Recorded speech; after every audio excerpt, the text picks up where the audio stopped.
Hey everyone, Jason here. I am the My Climate Journey show host. Before we get going, I wanted to take a minute and tell you about the My Climate Journey, or MCJ as we call it, membership option. Membership came to be because there were a bunch of people that were listening to the show that weren't just looking for education, but they were longing for a peer group as well.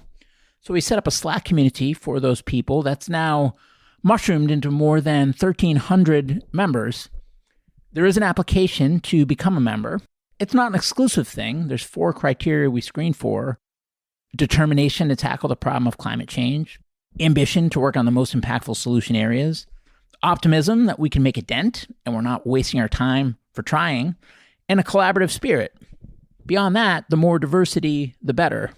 There's a bunch of great things that have come out of that community, a number of founding teams that have met in there, a number of nonprofits that have been established, a bunch of hiring that's been done, a bunch of companies that have raised capital in there, a bunch of funds that have gotten limited partners or investors for their funds in there, as well as a bunch of events and programming by members and for members, and some open source projects that are getting actively worked on that hatched in there as well.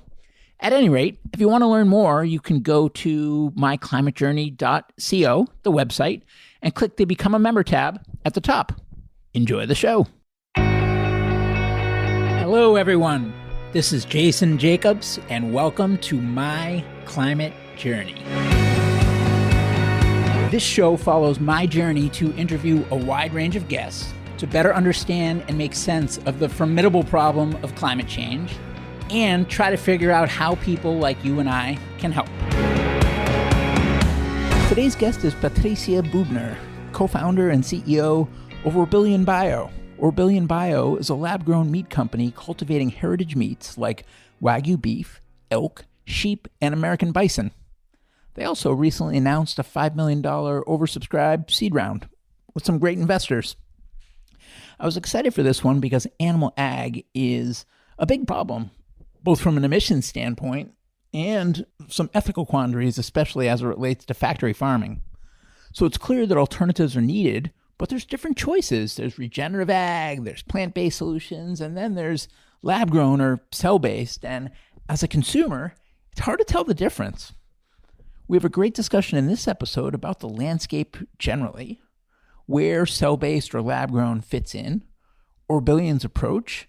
We also talk about the origin story for the company and how this all came to be. We talk about why their approach is different and better.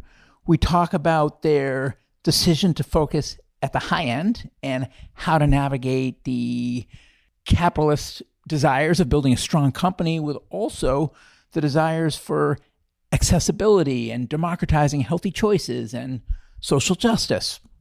At any rate, Patricia is super knowledgeable, super mission-driven, and Orbillion's got a really interesting approach. So I enjoyed this one, and I think you will too. Patricia, welcome to the show. Thank you, Jason. Where did you learn to pronounce my name so perfectly? It's just, I don't know if it's genetics or just all the years of practice that I've had to achieve mastery. But no, you actually, for listeners, Patricia had to show off again that I can say it right, gave me some tutoring before we hit the record button. But anyways, welcome to the show. We met briefly when you were part of a Clubhouse discussion that we hosted several months ago, and it was an awesome discussion, and you've got a great story. So I'm so excited both to learn more myself and to introduce your story to any of our listeners out there that might not be familiar already. Thank you, Jason. Likewise, I'm super excited to be here. I mean, you've put something amazing together and you had amazing guests. So I enjoyed listening to your episodes myself. We'll try to live up to the hype here, but jumping right in, maybe just give us an overview of Orbillion and what it is, how it came to be, when it came to be, why it came to be. Ooh, do we have that much time? Of course. Yeah, so Orbillion will be the first company to bring premium lab-grown or cell-cultured meats to the market. And we really specialize in heritage breeds and in bringing beef that has an exceptional flavor to the market. We also have other species such as bison and lamb and also wild elk. And the reason why we're doing this is because we see that currently about 95% of the population is eating meat, and the demand for meat is ever increasing. Not only because we are more and more people on this planet, but also because more and more people eat meat. You wouldn't want to believe that with the trend also of a lot of people talking about plant-based meats and veganism, but the fact is that a lot of people there rely on animal protein. So we need to find alternative sources because we know that the current process that we produce meat is not scalable. And how did the company come to be? What's the origin story? I was kind of a weird kid in a way that I was always interested in how things work on a molecular basis, and especially food, because I grew up very close to food with my relatives being farmers. And I remember going foraging for mushrooms as a kid in the Austrian forests. I grew up in Austria, and being on farms and being very close to the food that we ate. And then I also had this really big interest in science and in chemistry. And I had this thought, what if we could just design nutritious food from scratch?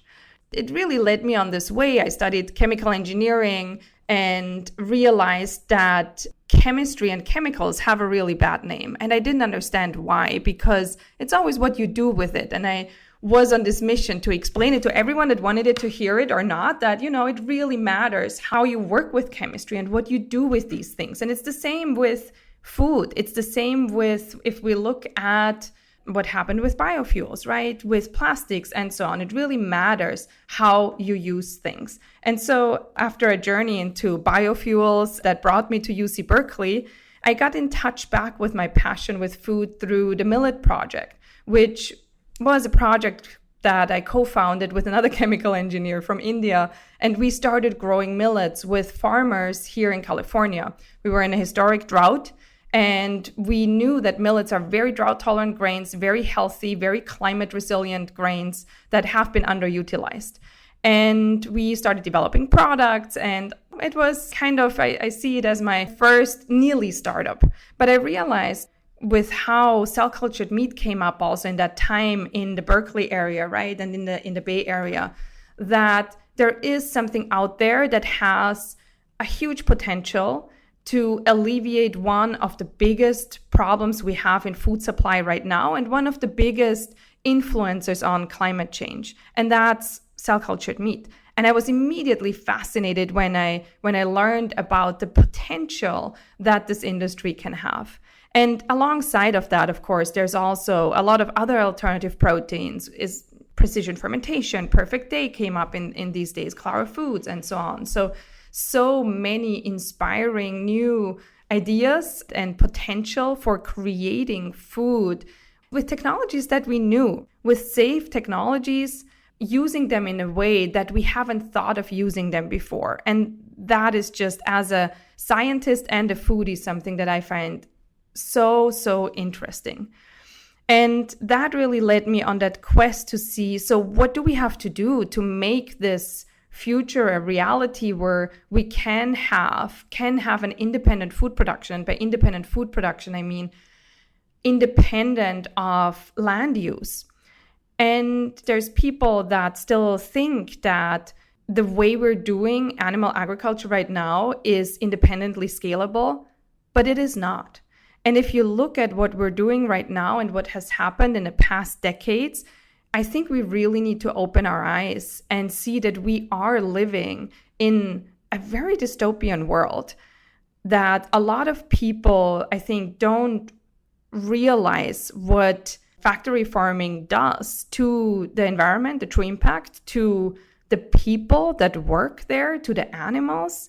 And that is, by the way, backed up by data. Recently, there was a paper that came out that showed that workers that work in meat processing plants and in that business eat less meat than the general population. That says something. So there's just a lot connected with the way we produce our food right now that is not okay. And I think we need to face this and say, what are the alternatives? What are the other solutions?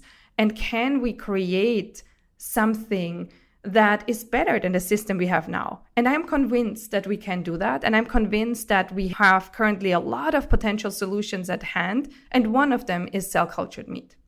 So with that said, how did our billion come to be? As you can see, I'm very passionate about that. And knowing that you need the right people to build this, I started talking to who are now my co-founders, Gabriel Levesque-Tremblay and Samet Yildirim, both people that I've worked with in the past and had a lot of fun with working, not only because they're smart, but also because they're amazing, driven people, and we share a lot of our passions. And when we started talking about that, and all three of us are technical, but we also have different backgrounds, we realized that we actually have some really good thoughts on how to solve the technology issues. But we also saw a huge gap in how cell-cultured meat is being communicated to the consumers and what companies that were in that space at that time, I'm talking 2019, are missing. And we talked about it. We identified technologies that we wanted to pull together. And that's how our billion was born, really out of that need that we saw to rapidly scale cell-cultured meat and to bring a product to the consumer that the consumer will eat again and again and again. It sounds like the unscalability, the ethical problems, the environmental problems, the problems for the people that worked in these factory farms that you had just a personal issue with and wanted a better way. One question I have is, I know this is a climate-focused podcast, but I feel like some people get laser-focused on carbon and other people get laser-focused on justice and other people get laser-focused on health or any number of other societal problems. When you look at factory farming, is there one specific driver that's motivating you and the team, or is it across? And if it's across, how do you balance those things and what do you optimize for? It's not only factory farming. I think when I did the millet project, I realized that the food system itself is super complex. It's just a very highly complex, globally intertwined system. And whatever knob you turn, you need to be very careful because there are so many people connected to it. There are so many lives connected to it. I want to be very, very careful with how we think about farming today and about farmers, because factory farming is there because the consumer wants a cheap product. And I think the real problem is there that we got used to buy a lot of meat at a very cheap price, and that's not the real production price. And I think every farmer will agree with me there that it is very difficult to make money in this business. And factory farming are a product of exactly that problem, that for farmers, has been for a long time, go big or go home.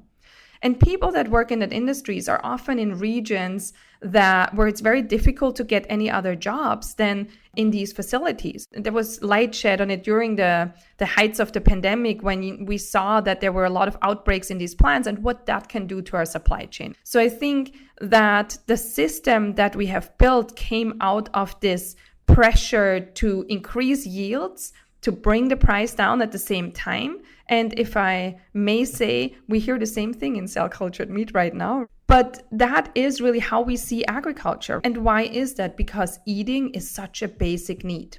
And I really think that everyone on this planet should have access to nutritious food. And this is not the case right now. And there are many reasons for why that is. But the system is definitely not working as we need it to work right now.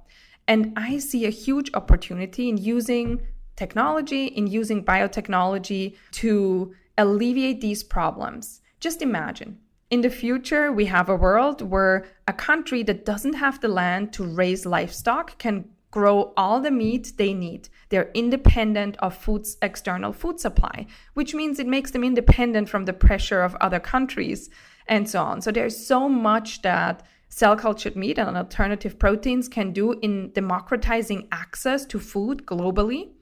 And this is really the vision that I have, that in the end, if we do it right, and we have now the opportunity to do it right, we can have products that are accessible, that are nutritious, and that are affordable for a wide range of people. So once you identified this glaring problem, there were some decisions that were made along the way in terms of focusing on lab grown, in terms of focusing on high end, in terms of focusing on these flavorful categories that you mentioned.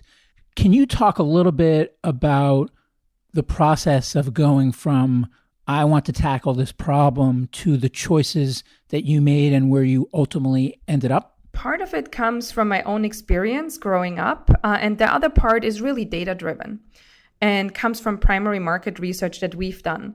So one thing is that people are pretty disconnected from food, but they crave this connection. And we saw in recent years that more and more people on the higher end that pay more for their meat are really looking towards food with a story, meaning where does my food come from? Who was the farmer that raised it? What breed is that? Can I visit that farm? And even recently, there was an article out that showed that this trend is increasing and accelerating. And for me, it was very clear if I want people to understand the product that we're eating, I need to tell its story. And the story of cell-cultured meat is really very heavily intertwined with the legacy of animal breeding, because the animals that we eat right now, they did not just come to be and something that people found in the woods. We bred them to be the way they are right now. And a lot of these breeds got lost in our quest for higher yields because they were just not high yielding and they could not keep up with building muscle in a short time. And that's why we didn't continue these breeds. But these breeds are often known to be very flavorful, and they got forgotten. As a kid, I would go to a zoo in Austria, in Vienna. It's the oldest zoo in the world, I believe, in Schönbrunn. And they, even back then, had this part of the zoo dedicated to heritage breeds, in Austrian and European heritage breeds. And I was always fascinated by, oh my gosh, look at these sheep with the huge black dots, or these really tiny cows, and so on and so forth. So there's a lot, I think, that got lost or will get lost if we continue doing agriculture the way we're doing. And I see a way for us to preserve that and at the same time build a story for the consumer and to create products that people understand, that they can connect to our agricultural past with, that they can connect to the animals that these cells still come from with, and therefore have a product that they can relate to and that they can enjoy. And when you looked at the landscape of, the state of the state as it relates to lab-grown meat in the categories that you're focused on, what did the landscape look like when you first started evaluating it?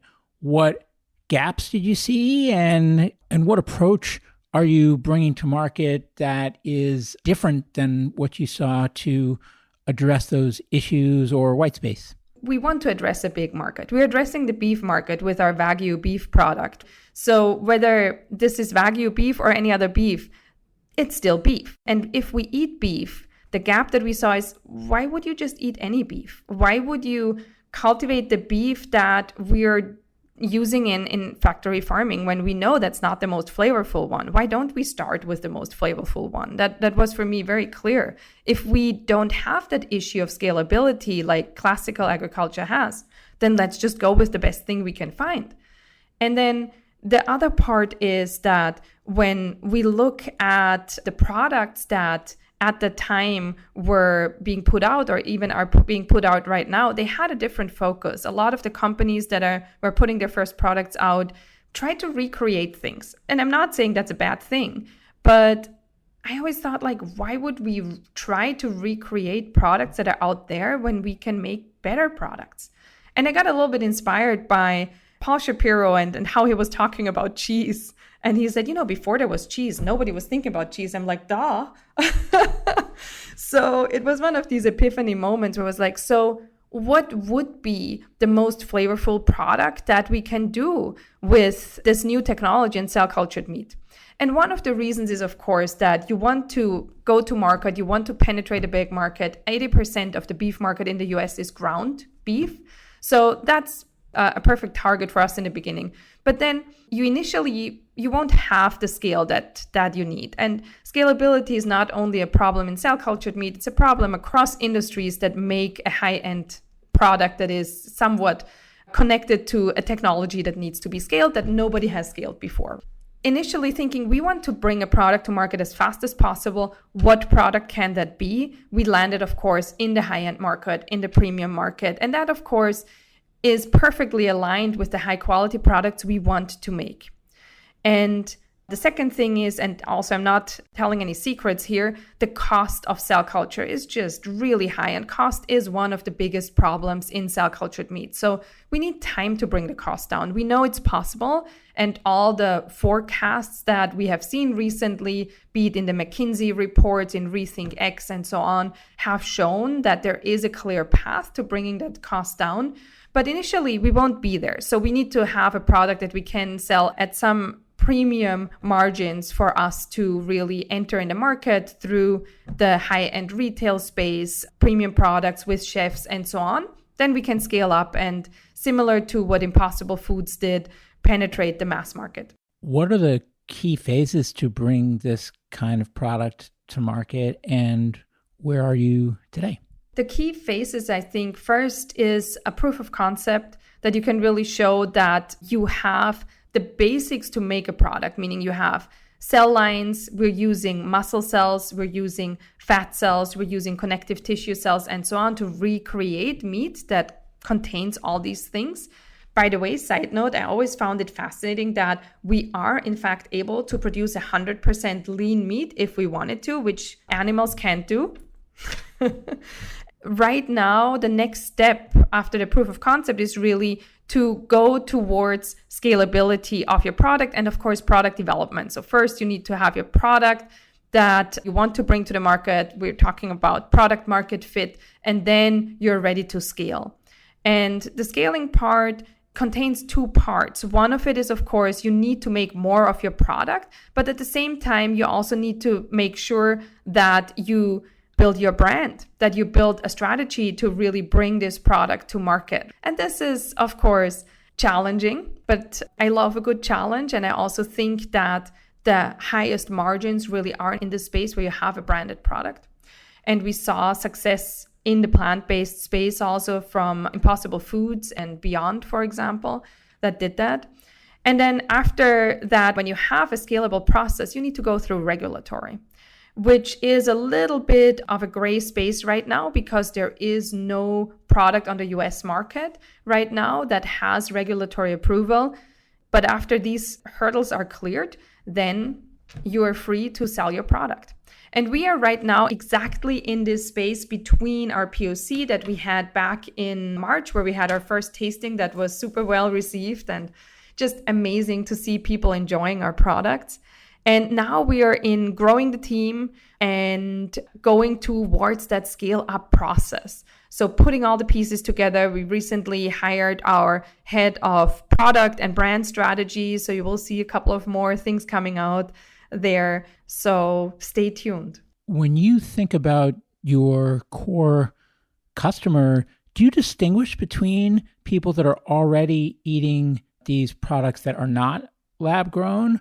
And are you envisioning that they will be swapping out those products for the lab-grown alternative, or that you're opening up the market to more kinds of people that maybe don't eat these products at all today? My thought about it is always you cannot make everyone happy. You cannot sell to 100% of the meat-eating or non-meat-eating consumers.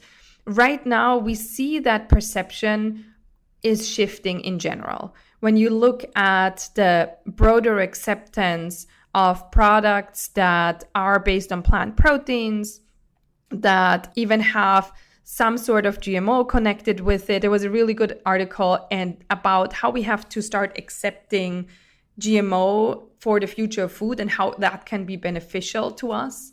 So I think we see this shift in part of the consumer that starts to understand the benefits of it and starts to be more interested in these new products that come out there and what their potential is to do a lot of jobs for them. And consumers have different ideas of what food should do for them in a health aspect, in a nutritional aspect, in a flavor aspect, in a, oh my gosh, I just want to feel good and have a full belly aspect, whatever that is. for what I see happening there is really that shift in the perception and more people going towards these foods. And I think we can capture a large part of these people, but also a large part of people that are growing up now and will just be exposed to it as something that is very normal and that are looking into this as a way to eat in a more climate conscious way. And we see that younger consumers are much more concerned about that than previous generations were, because they are living in a time where they can feel the consequences. So besides that shift, I think also, honestly, I always say people that go to fast food joints regularly and eat burgers, they don't care where their meat comes from. I think recently there was some big sandwich chain that had a tuna sandwich and they didn't even find tuna DNA in there, which means there was no tuna in there. So we can joke about that and say a lot of these fast food joints probably are already vegan and there's not a lot of meat in there.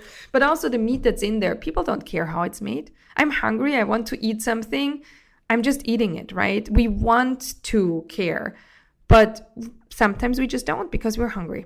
So we want to give people this option. And I think in the end, it will be something that's very normal because there really is no other future than a future where we have a mixture of all the options that we see emerging right now and that we've done. Meaning, you don't eat the same thing every day, right? But on Monday, maybe you eat your plant-based burger. And then on Wednesday, you eat fish from your local fishery. And on Friday, you eat your cell-cultured burger patty or fish or whatever you can get. And on Sunday, it's the steak from the regenerative farmer where you know, oh my God, he's also doing carbon neutral farming. So perfect thing to supplement.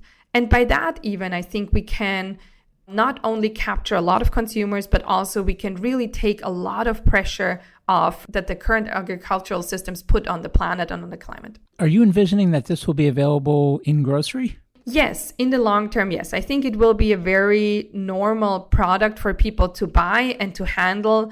But we, of course, have to look at timelines there, right?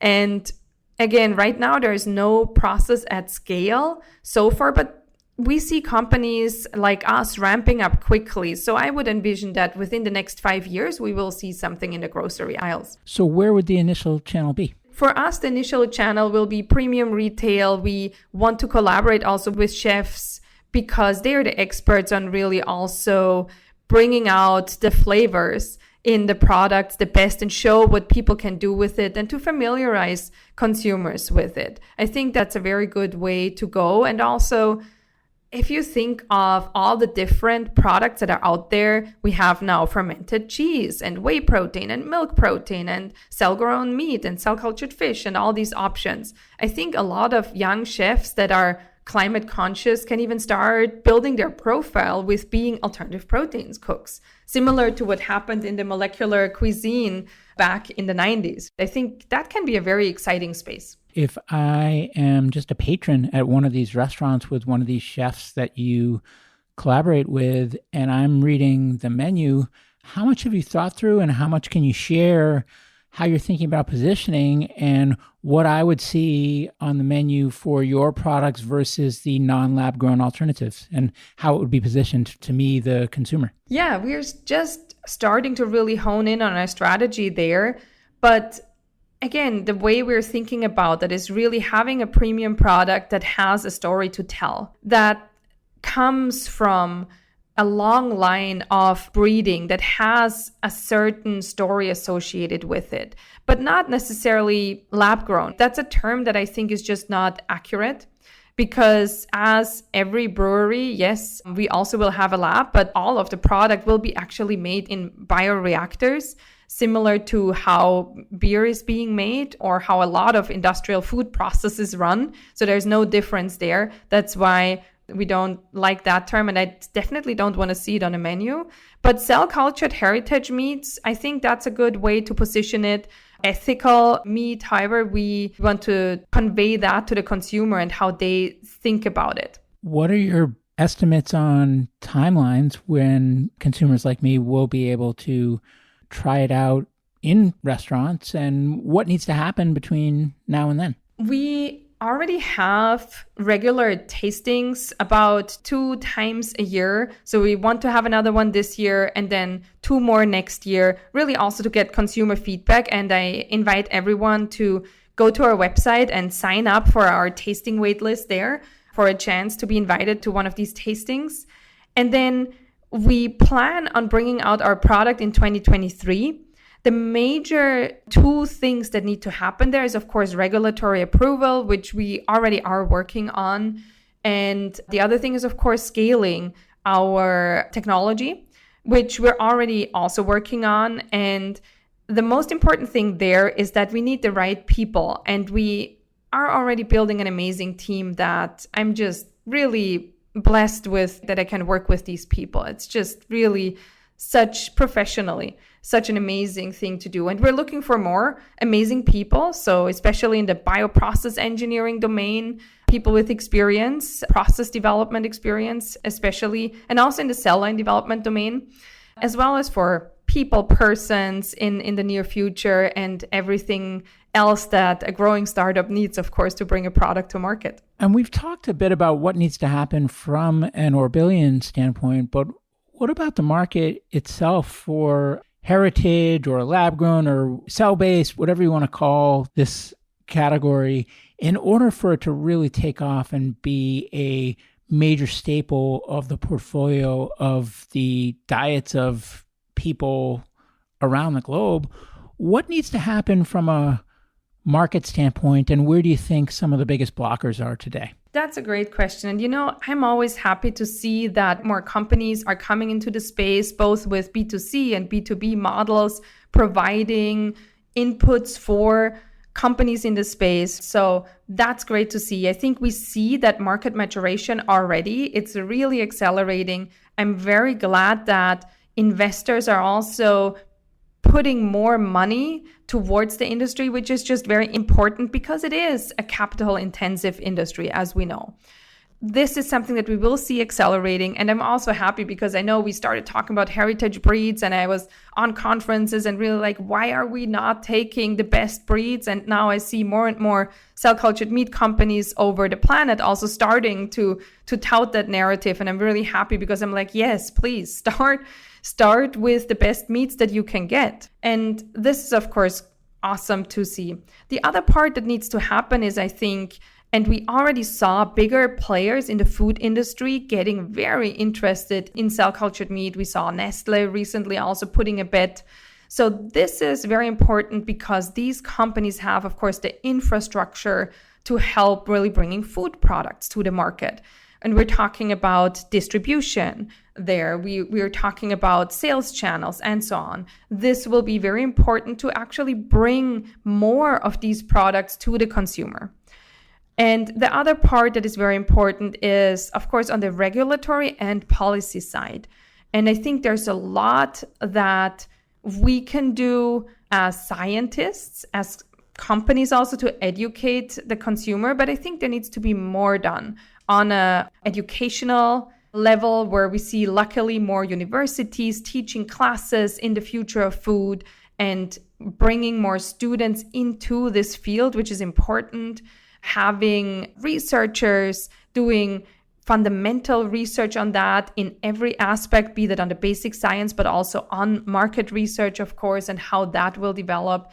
And we need, as I said, really politicians also to inform themselves about that and make that future possible for the best of the people in the countries, but also for really the future and stability of the food supply in a very rapidly changing world. What are you seeing from the big traditional players? How much urgency do they feel in terms of having offerings that are down this path? And do you ultimately see categories like this one consolidating and becoming a part of the portfolios of these big incumbents, or how will that landscape play out directionally? This is a really interesting question. We have been discussing that a lot, both internally and with other companies. It's a very dynamic market, and I think we will see several mergers, acquisitions in that area of smaller and mid-sized startups because of the complementarity of some of the technologies maybe,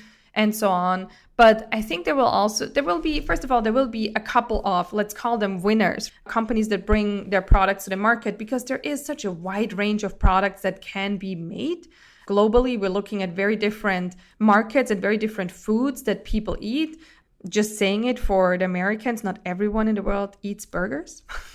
And so there is a huge potential for many different companies, especially with a different cultural understanding of food. And of course, I need to tout the Orbillion horn here because we're 3 immigrant founders from 3 different cultures. So that also puts us in different food experience spaces. And also in the end, when you look at mature cell cultured meat industry, I think there will be a variety of players that are part of the portfolios of bigger companies in the end with the products that have been acquired. There will be standalone companies. I think we will see all of that. It's hard for me to really forecast on what the percentage will be, but the one thing I know is it's going to be huge. And is there a fork in the road where you or companies like Orbillion need to decide whether to really invest in building a big consumer brand themselves versus potentially license their tech far and wide to other, maybe larger strategics that need to have answers in this category but might not have the technological or platform capabilities? I think there's a potential to do both, because you build so much technology in a company like this that you can have your consumer product and you can license other parts of your technology out or license things in. So that will be a very dynamic process, right? There can be joint products being made between smaller and bigger companies. And that's something that, if you look at biopharma, something that is regularly being done. A very well-known example right now is BioNTech and Pfizer, where BioNTech developed all the technology and Pfizer did the manufacturing and distribution. Definitely, things like that can be happening in cell-cultured meat and potentially really accelerate the availability of these products to the consumer. Bouncing around a bit, but you mentioned before that one of the issues with the factory farming and kind of our food system as we know it is just that it's not going to scale to keep up with the amount of mouths that need to get fed on this planet as the population continues to grow. So I want to talk a little bit about your decision to focus on the high end and how do you reconcile that with that problem? And is that problem just for someone else to address, or do those dots connect clearly in your mind? And if so, how? Honestly, for me, it connects in my mind very clearly because, as I mentioned in the beginning, we will just not be able, as much as I would love to produce these large amounts of affordable meat for everyone. But is that the future? Of course. I want to produce Wagyu for everyone, not just cheap fast food products, but really nutritious food that is accessible to everyone. How can we get there? By initially bringing a product to market, showing that we're a viable company, bringing in revenue, growing, scaling up more, bringing the price down, and in the end, having a product that we can sell at Costco, for example. So I think our motto should be Wagyu for everyone. And speaking of everyone, you talked about how you're just beginning the positioning exercise of how you talk about it and how much to mention the climate impact, and do we call it lab grown or heritage or something else. So now me or anybody else that maybe doesn't work in this category for a living, who just wants to make better choices for themselves and for their families and for the planet, they're walking down the supermarket aisles and they're seeing lab grown this and plant-based that and climate-friendly this and healthy that. And what advice would you give to those people as they're just walking the aisles to navigate that landscape and make better choices as the landscape sits today? I'm also one of these people. I'm truly trying to make better choices. And I think no matter what you do, but wanting to do someone and doing something is always better than not doing anything at all. So I think, first of all, as companies, we need to give consumers these options. And luckily, more of these options become available. And everybody should feel good about the choices they make, and they should enjoy the food they're eating. So I think there's a lot of things that we can do ourselves. And I love what the work that Dr. Jonathan Foley from Project Drawdown is doing in that space. And he's talking about immediate solutions that we can do and things that we can do on the long run and so on. And one of the immediate solutions we can do is reducing food waste. Don't buy more than you need, right? Try to reduce that even on a personal level, in your company, in the way when you eat out, right? Take home your doggy bag, whatever it is. I think everything matters. The worst thing is if we feel like it doesn't matter what we do, but our individual choices matter. And even better, if you or anyone you know wants to get involved in anything really that has to do with climate change, but preferably come work for 4 billion if you're really into that.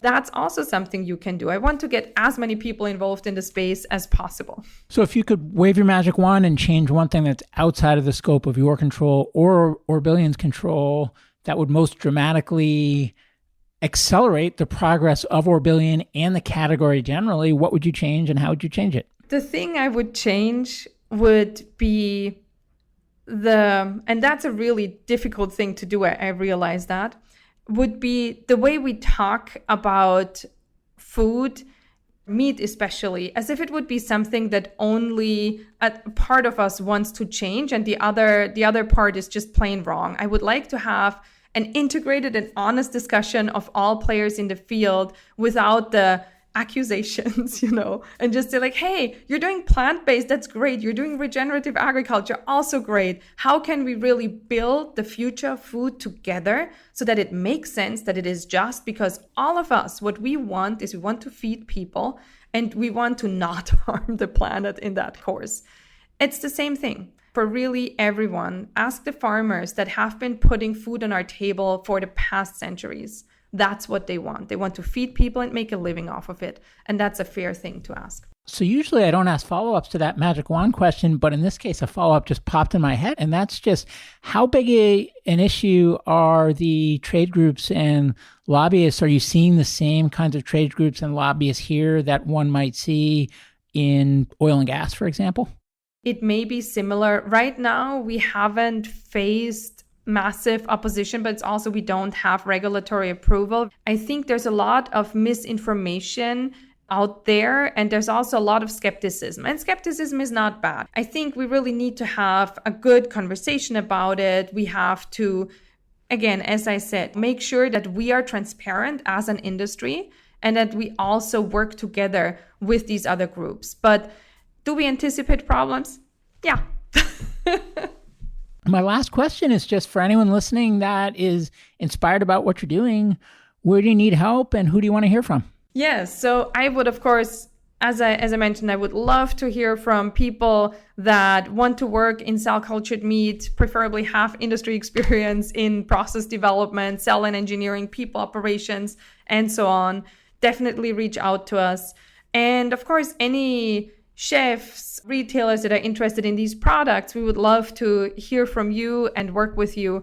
And then anyone that wants to support us, please go to our website, sign up for our tasting list, engage with us on socials. We love to hear your opinion and your feedback. Patricia, anything I missed? Any parting words for listeners? I think we covered a lot. The one thing that I would like to give everyone on the way is really that the future of food is what we make it to be. And I really believe that we can build future of food that is nutritious, that is sustainable, and that is good for the planet. But we need all to work together on this. And I invite you to do that together with 4 billion. What a great point to end on. Thank you so much for coming on the show and best of luck to you and the team. Thank you, Jason. Hey, everyone. Jason here. Thanks again for joining me on my climate journey. If you'd like to learn more about the journey, you can visit us at myclimatejourney.co. Note that is .co, not .com. Someday we'll get the .com, but right now, .co. You can also find me on Twitter at jjacobs22, where I would encourage you to share your feedback on the episode or suggestions for future guests you'd like to hear. And before I let you go, if you enjoyed the show, please share an episode with a friend or consider leaving a review on iTunes. The lawyers made me say that. Thank you.